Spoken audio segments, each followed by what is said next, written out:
Olá a todos, como estão? Vamos falar sobre a situação do clube que se torna cada vez mais complicada. O assunto do impeachment voltou a ser discutido e um grupo de torcedores se manifestou a respeito.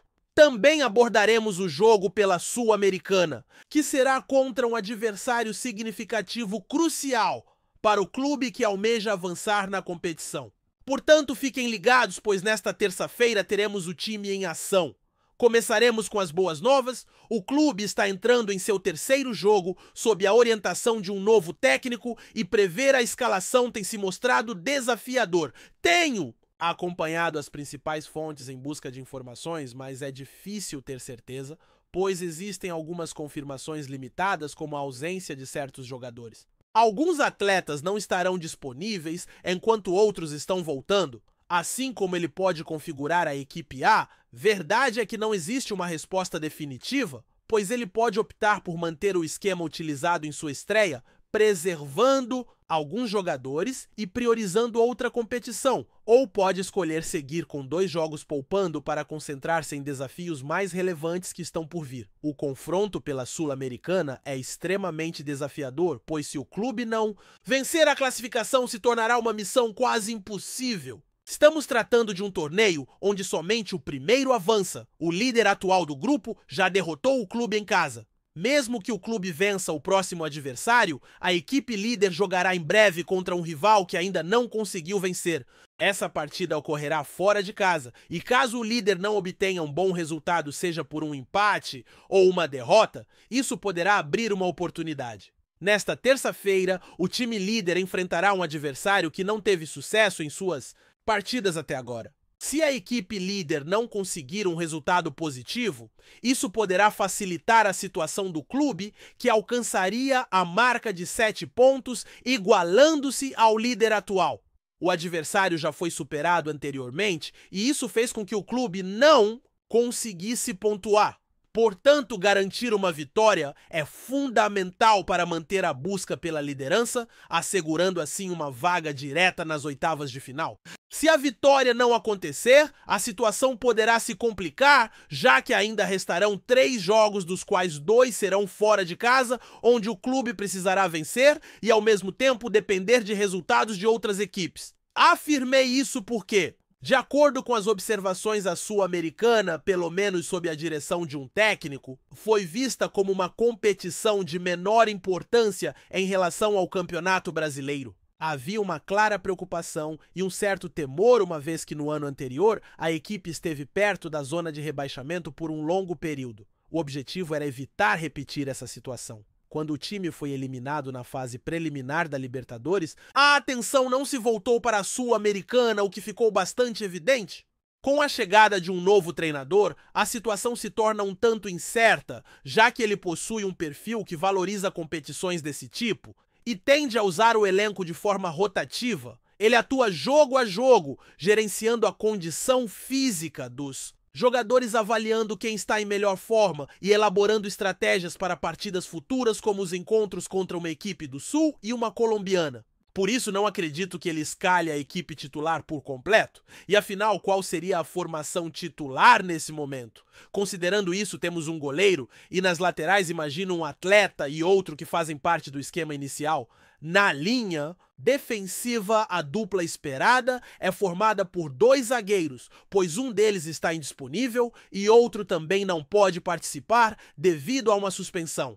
Essa dupla tem jogado regularmente, mas em breve ele precisará realizar algumas alterações na defesa. Ele tem à disposição apenas um jogador para revezar, caso contrário, esses atletas acabarão jogando constantemente, pois, por exemplo, nesta ocasião, ele não pode contar com um dos zagueiros. Isso representa um desafio.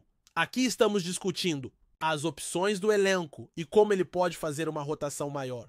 Não creio que ele escalhe a equipe titular completa. O que podemos considerar como formação titular, vamos pensar juntos. No gol temos um goleiro e nas laterais imagino um atleta e outro. Para a zaga, a dupla esperada é composta por 2 defensores, pois um está fora e outro também não pode atuar.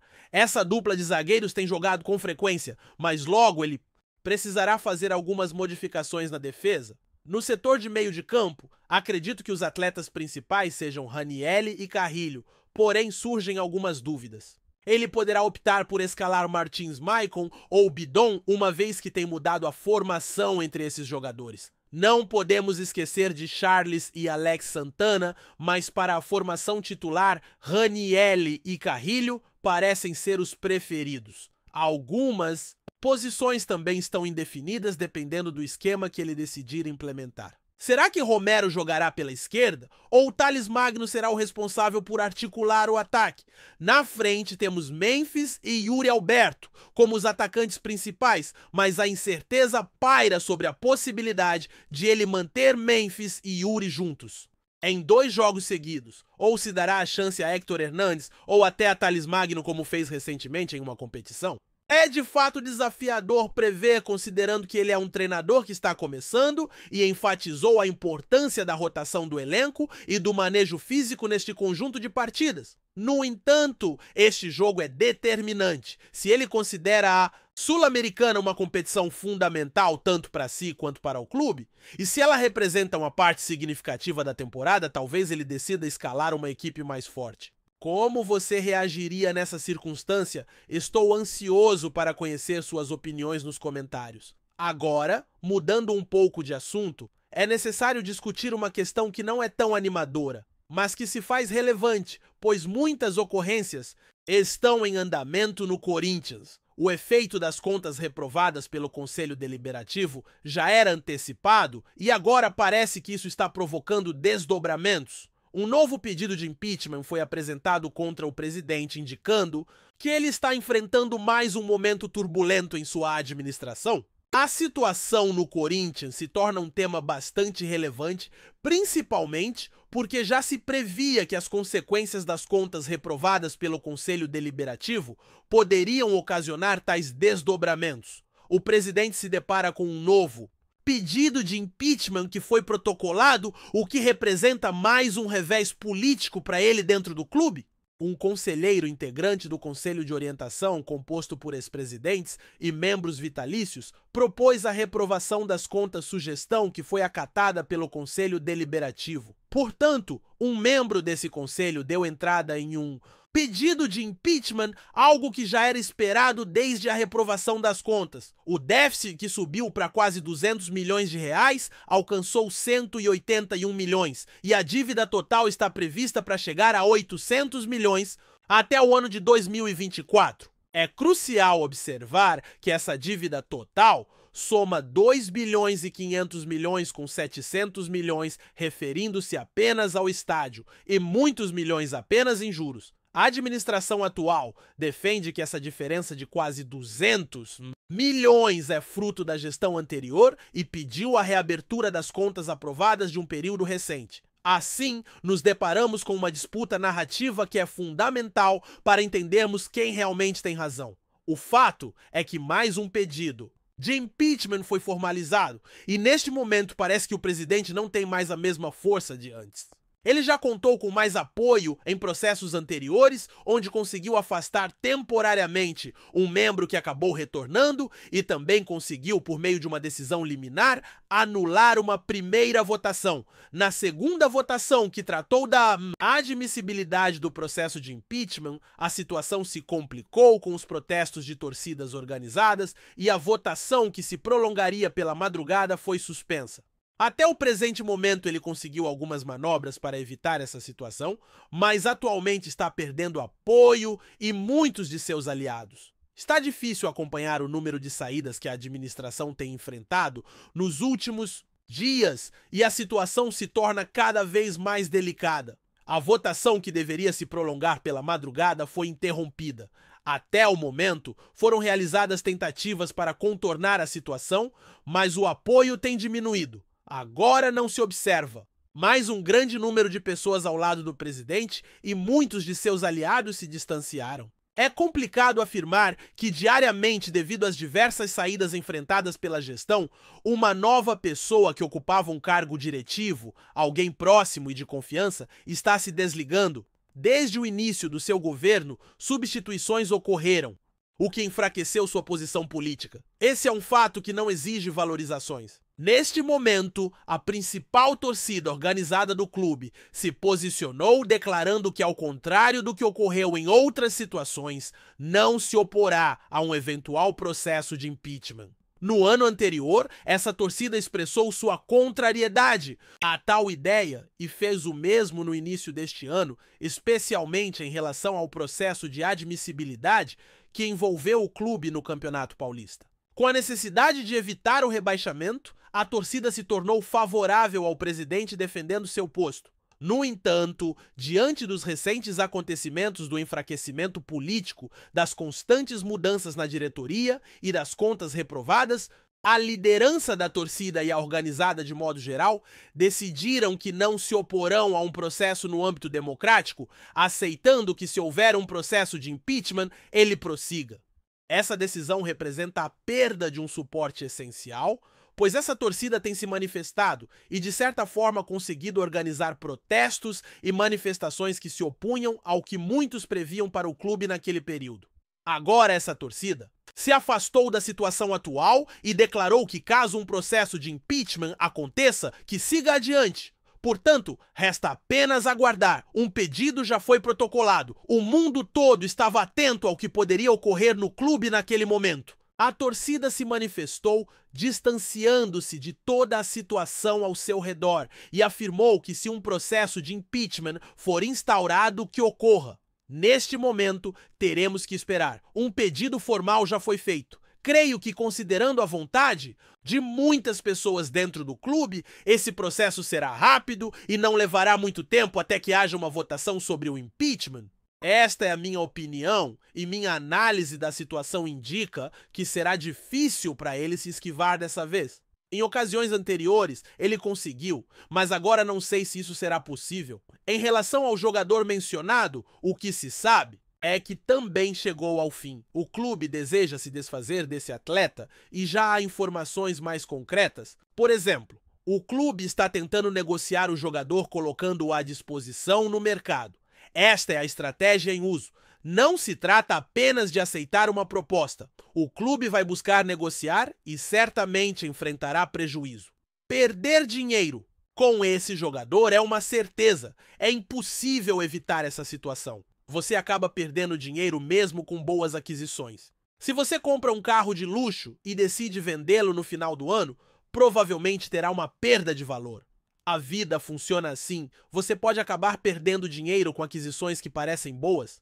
Imagine algo que não é tão valorizado. Se você comprou um carro qualquer, por mais acessível que seja ao final do ano, já haverá uma desvalorização. Com bens considerados bons, você também perde dinheiro. Agora pense em algo apenas razoável. Portanto, o clube buscará negociar o jogador, claro, desde que apareça um interessado. Contudo, o clube está oferecendo essa possibilidade considerando troca ou empréstimo. O empréstimo é a última opção. A prioridade é vender abaixo do preço de mercado. O clube planeja negociar o jogador por um valor inferior ao que foi pago. É uma situação embaraçosa, não é? De qualquer forma, o clube vai tomar providências. O Corinthians está tentando negociar Félix Torres por um valor inferior ao que consta na tabela FIPE. Isso sugere que a intenção é transferi-lo por menos de 6 milhões de dólares, apesar de ter investido 6 milhões e meio em sua aquisição. Essa situação é bastante desanimadora. Até o momento não apareceu nenhuma proposta pelo jogador. A ideia inicial do Corinthians é realizar essa venda abaixo do preço de mercado. Além disso, há a possibilidade de uma troca por outro atleta, uma vez que, apesar do desempenho aquém do esperado e da falta de destaque com a camisa do clube, ele é um jogador que faz parte da seleção equatoriana que deve competir na próxima Copa do Mundo. Uma terceira alternativa considerada é o empréstimo, que poderia ser vantajoso para outro clube, com o Corinthians assumindo parte do salário, embora essa seja a opção menos desejada. Em suma, a situação de Félix Torres é complicada. Ele está próximo de deixar o Corinthians, mas isso depende do surgimento de um interessado.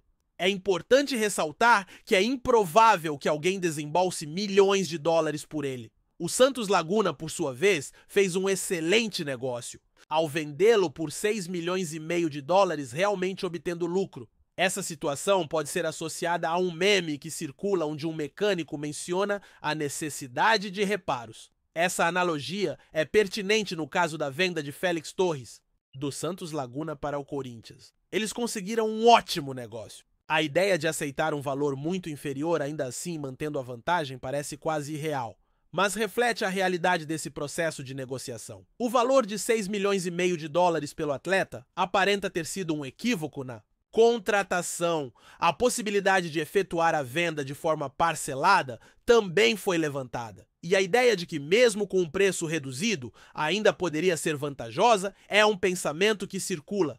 Neste momento, há a expectativa de que algum clube demonstre interesse em Félix Torres, permitindo que o Corinthians se desapegue do jogador e de seus custos salariais. O futuro da negociação permanece incerto e há a esperança de que ele seja vendido possivelmente até para o Santos, onde seu desempenho anterior foi mais satisfatório. A estratégia pode ser utilizar esse histórico positivo como argumento, destacando que ele pode ter um bom desempenho novamente. Assim, Podise apresentar a proposta de um zagueiro disponível por 3 milhões de dólares, tentando convencê-los de que ele possui potencial, mesmo que a realidade não confirme isso. O foco está em construir uma narrativa que valorize o jogador, mesmo que suas atuações anteriores não tenham sido as esperadas. Além disso, houve uma discussão recente sobre a formação da equipe e a expectativa gira em torno do titular da próxima partida, com a crença de que certas escolhas resultarão em um bom desempenho. Existe confiança de que determinadas decisões táticas podem levar a um resultado positivo. No segundo confronto, ele acerta em quase todos os aspectos, desde a escolha dos atletas até a formação tática, e as mudanças que fez realmente o treinador brilhou diante do Internacional. Para mim, ele foi o principal destaque da partida. Tenho a convicção de que ele terá um bom resultado ao optar pelo atleta que mencionou para este embate. Para mim, é esse atleta e mais 10 amanhã. Seria interessante mostrar a escalação na tela, pois já faz um tempo que essa abordagem não é utilizada. Vou expor aqui quem eu imagino que possa fazer parte deste time. Escolhi esses atletas porque, na minha visão, eles devem ser titulares amanhã. Não estou certo se todos concordam com a ideia de um time mais alternativo que deve entrar em campo. Amanhã, o treinador pode optar por uma formação híbrida ou até por uma equipe reserva, considerando que já adotou essa estratégia em competições anteriores. Imagina agora. E tem um ponto importante: a primeira coisa que o treinador notou das arquibancadas foi que a equipe estava lenta. Embora essa não tenha sido exatamente a expressão usada, a percepção é clara. Na partida anterior, ele optou pelos reservas, proporcionando descanso ao time principal. Se o time titular tivesse jogado na quarta-feira, não teria o mesmo rendimento no sábado como teve contra o Internacional, isso é certo. Ele fez boas escolhas. Portanto, amanhã a estratégia dele será a mesma, visando manter a equipe no auge para o próximo embate. Essa é a visão do treinador. Assim, ele deve escalar uma equipe mista. O goleiro deve permanecer titular, pois não há razão para escalar outro atleta nessa posição. Vamos deixar isso claro. Essa é a melhor decisão. Na lateral direita, o jogador escolhido por quê? Porque não existe uma alternativa viável para essa posição. Escolhi outro atleta para a lateral esquerda. Foi comentado que outro jogador deve atuar, mas mantive essa opção por uma razão. O atleta precisa se recuperar por completo. Se a escolha foi poupá-lo em um jogo anterior, então também deve poupá-lo na próxima partida? Não é mesmo. O atleta mencionado deve jogar e vou justificar a escolha. O jogador precisa de uma recuperação total. Se a decisão foi poupá-lo em um jogo porque ele necessita de descanso, é lógico que essa escolha se repete para a próxima partida. Aproveite a confiança do atleta, que vem de um bom desempenho, e escolha os dois laterais indicados, uma vez que não há outra opção. Agora vamos discutir a defesa. Quem deve compor a zaga amanhã, eu optaria por 2 jogadores. O lado esquerdo de um deles não é dos mais confiáveis. Ele enfrenta dificuldades nessa posição. Não há outra alternativa, ou você conta com ele, ou improvisa. Acredito que ele deverá optar por uma linha de 4, como fez na partida anterior. Portanto, vamos analisar o lateral selecionado e o outro atleta. O lateral atuou na direita na partida anterior, o que foi surpreendente. nunca havia considerado escalá-lo nessa posição. Portanto, vamos utilizá-lo na direita e provavelmente ele seguirá essa formação. Por falta de opções, deve escalar o jogador mencionado. Repetirei a escalação do jogo anterior. E onde está o outro jogador? Ah, aqui está. E o terceiro jogador não está presente. Enfim, creio que ele pode repetir essa formação. Estou otimista em relação ao atleta indicado.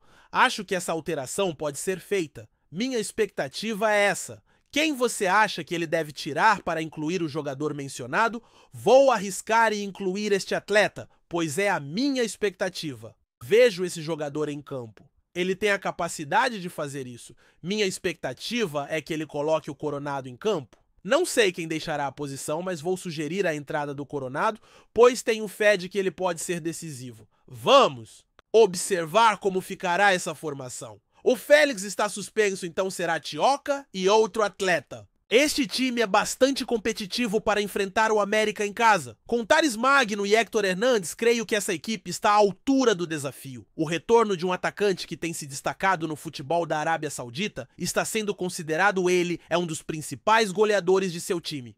Seu nome continua sendo cogitado por várias equipes do Brasileirão e seus representantes não descartam essa possibilidade, já que tem recebido contatos de dirigentes que tentam estabelecer um acordo. O antigo clube dele está entre os interessados, sonhando com sua volta e elaborando uma estratégia para avançar nas negociações. A diretoria acredita que ele seria um reforço de altíssimo nível para o ataque caso retorne ao Brasil.